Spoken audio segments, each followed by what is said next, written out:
Hello, ഇന്ന് മോള് വരുമ്പോൾ ഒരു സർപ്രൈസ് കൊടുക്കണമെന്ന് വെച്ചിട്ട് ഒരു സംഭവം ഞാൻ ഉണ്ടാക്കി നോക്കാം കേട്ടോ. സത്യം പറഞ്ഞാൽ ഇതിൻ്റെ ഒരു പരീക്ഷണമാണ്. അപ്പോൾ ആദ്യം തന്നെ മിക്സിയുടെ ജാറിലേക്ക് കുറച്ച് നമ്മുടെ ചിക്കൻ പീസും ഇഞ്ചി, വെളുത്തുള്ളി, പച്ചമുളക്, തക്കാളി, അതുപോലെ തന്നെ ചുവന്നുള്ളി, ഒരു തണ്ട് കറിവേപ്പില, പാകത്തിനുള്ള ഉപ്പും ചിക്കൻ മസാലയും അതുപോലെ തന്നെ കുറച്ച് മഞ്ഞൾപ്പൊടിയും മുളക് പൊടിയും ചേർത്തിട്ട് നന്നായിട്ട് ഇതേപോലെ ഒന്ന് അരച്ചെടുക്കുക കേട്ടോ.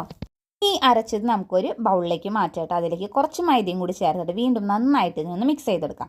ഇനി നമുക്കൊരു ഫ്രൈ പാൻ വെക്കാം. അതൊന്ന് ചൂടായി കഴിഞ്ഞാൽ നമുക്ക് ആവശ്യത്തിനുള്ള ഓയിൽ ഇതുപോലെ ഒന്ന് ഒഴിച്ചെടുക്കാം കേട്ടോ. എന്നിട്ട് നമുക്ക് നേരത്തെ ഉണ്ടാക്കി വെച്ചിരിക്കുന്ന മിക്സ് നമുക്ക് ഏത് ഷേപ്പിൽ വേണമെങ്കിലും ഇതേപോലെ ഒന്ന് ആക്കിയിട്ട് ഈ ചൂടായ എണ്ണയിലേക്ക് ഒന്ന് ഇട്ടെടുക്കാം.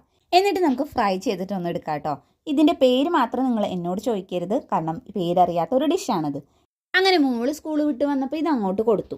പിന്നെ കഴിച്ചു നോക്കിയപ്പോൾ മോള് സൂപ്പറായി എന്നൊക്കെ പറയേണ്ടായിരുന്നു കേട്ടോ. സംഭവം ശരിക്കും സൂപ്പറായിട്ടുണ്ടായിരുന്നു. സോസ് ഉണ്ടെങ്കിൽ ഒന്നും കൂടി നല്ല ടേസ്റ്റ് ആയിരുന്നു കേട്ടോ. അപ്പോൾ നിങ്ങളും എന്തായാലും ഇതൊന്ന് ട്രൈ ചെയ്ത് നോക്കിയൊക്കെ വീഡിയോ ഇഷ്ടമായ ചാനൽ ഒന്ന് സബ്സ്ക്രൈബ് ചെയ്ത് സപ്പോർട്ട് ചെയ്യുക.